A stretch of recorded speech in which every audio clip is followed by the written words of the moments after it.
Pretty much bang on time, so the challenge for Ben is to match that. I'll do my best. Well, I regret to say that I'm going to build on what Michael has just said and place it into a broader European context and also bring defence into the equation. So if we're sitting comfortably, I shall begin. In view of the contemporary security environment, protecting EU citizens and European democracies is an urgent strategic priority. It is also clear that the security of member states and citizens is deeply interconnected to such an extent that no EU member state can effectively meet today's threats in isolation. So what do you think about that opening? Do you believe it? To be honest, that's pretty bog standard. I think you'll see that in a lot of speeches, you see it in a lot of newspaper articles, and a lot of official documentation in one form or another. My question this afternoon is a very genuine question, is that true? And more to the point, is that believed in this room, in this county, and in this country? And I have my doubts. Certainly the security threats are evident and visible, and Lucinda has already mentioned a number of them. We see the evidence of them as you try to come into this hall. Myself and my family went to an event on Merrion Square in Dublin, family event with face painting and burgers and all the rest, and our bags were searched to walk onto Merrion Square. That obviously is new and a very visible illustration of security threats. We've seen cyber threats in recent months, recent years. We had reports yesterday of a cyber attack or potential cyber attack against the ESB. We're aware of criminal trafficking. We're aware of thousands of people who have died in the Mediterranean in pursuit of a better life in Europe, operating through criminal gangs, trying to smuggle them into Europe. We're aware of attempted subversion in the recent French elections. We know that there's attempted subversion of current German elections. More broadly, we're aware of arms proliferation, both small arms, nuclear weapons. We're aware of regional instability to Europe's east and Europe's south. And of course, and not to be ignored, we've also seen a European state invaded, part of it occupied, part of it annexed, and the rest of that state currently under siege. With most, if not all, of these threats, we know that they cannot be entirely or easily segregated between internal security, for which Sir Julian has a mandate, and external security, for which his colleague Federica Mogherini, the EU Foreign Policy Chief, has a responsibility. It is not easy to make the distinction between the jobs that the Garda Síochána undertake and the jobs that the defence forces undertake.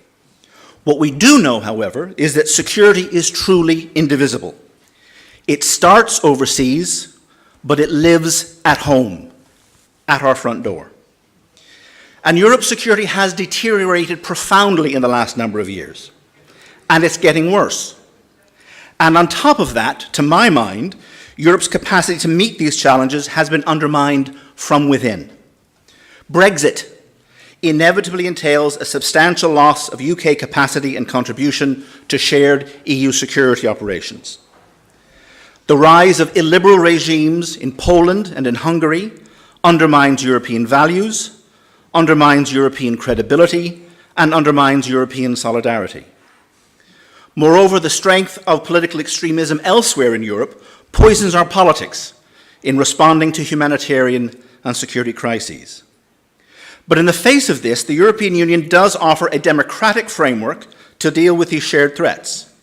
This covers the agenda that Sir Julian is going to talk about and the agenda that Michael at a national level has already addressed. And I'd like to extend this conversation just a little bit into the defence realm.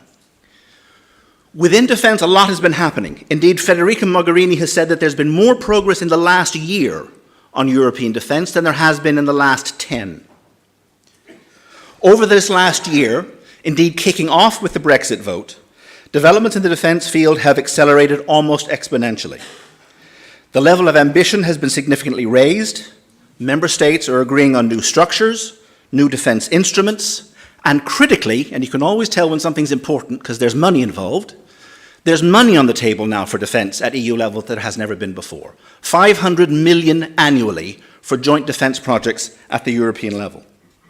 And all of this is directed towards a profound deepening of defence cooperation and even defence integration in some areas, even though this is falling short of a shared defence of borders, which is still the province of NATO. My question, however, is any of this our problem?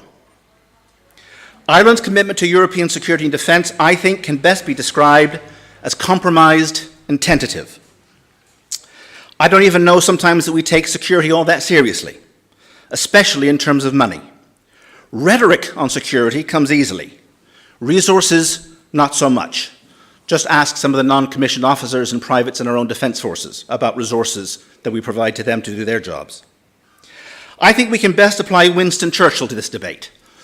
There are a few debates you can't apply Winston Churchill to, but in this case I think it's particularly apposite. His famous 1930 quote on Britain and the United States of Europe perfectly, in my mind, encapsulates Irish attitudes to European security and defence. We are with Europe, but not of it. We are linked, but not compromised. We are interested and associated, but not absorbed. Why is this? First and foremost, there's distance, geographic and strategic, and that's fair, and Michael's mentioned it. We're an island far away from centres of instability, tension and danger, and thank God for that.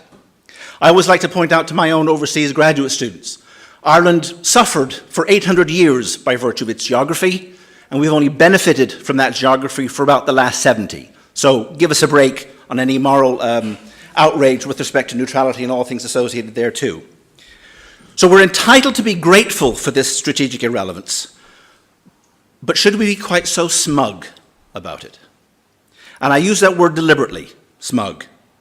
Having or showing an excessive pride in oneself or one's achievements, the synonyms being self-satisfied, complacent, self-congratulatory, superior, puffed up, pleased with oneself, self-approving, well-pleased, and overly proud. It's this smugness, I think, that creates a more insidious distance than the geographic or strategic. It creates a psychological distance from European security threats. Think for a moment of some of the reactions we've seen in this country to terrorist attacks elsewhere in Europe. We've seen sympathy for innocent victims, certainly, but almost immediately, linkages are drawn between any particular terrorist attack and the foreign policy of the European country that has been attacked. Their history of colonialism, their position on the Middle East, their role in the Iraq War, all of these things are trotted out as explanations.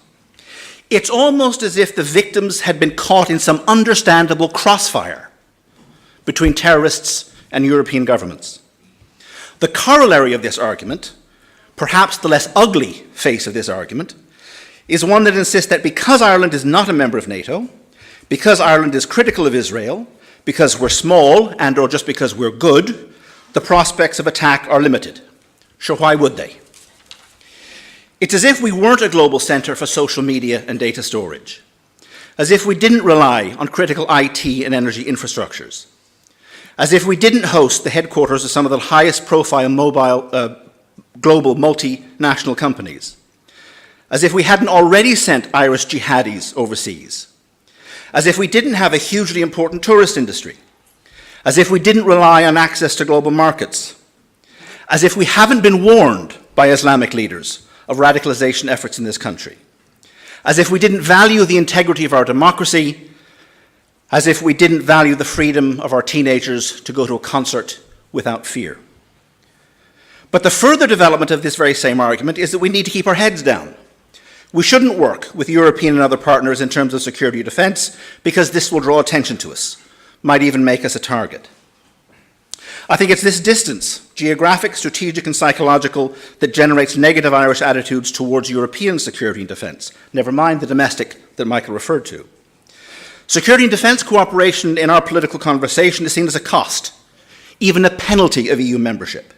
It's a bill we reluctantly pay in return for markets and money. It's a case of how little a contribution to security and defence we can get away with before we're noticed and found out. And this is an argument we see regularly, and it's an argument I've used myself, even last week when we were talking about Operation Sophia, that it was part of some bargain of us evincing our solidarity with our European colleagues. Domestically, Ireland's engagement in European security is something to be hidden at best, to be minimised at least, and in some political quarters, it's perhaps even something to be avoided at all costs. Rarely, if ever, is the value and significance of security and defence cooperation highlighted in our political conversation. I recall pressing a former defence minister back in the old days when we had a defence minister who sat at the cabinet table, as to why he was unwilling to have a substantive debate on some of these issues. His reply was he didn't make a practice of kicking sleeping dogs. It's honest, but it's profoundly depressing. As this summer school is highlighting, many are arguing that we are at something of a turning point in Europe. The UK's withdrawal from the European Union leaves us dangerously exposed on several fronts, and I would include the pursuit of security in that list. Ireland's hesitancy, our ambivalence towards security and defence, may no longer be sustainable. Hard choices are coming into view. It may be useful for us to discuss, here and now, whether we think security matters, and if it does, what are we going to do about it, if anything? Thank you very much.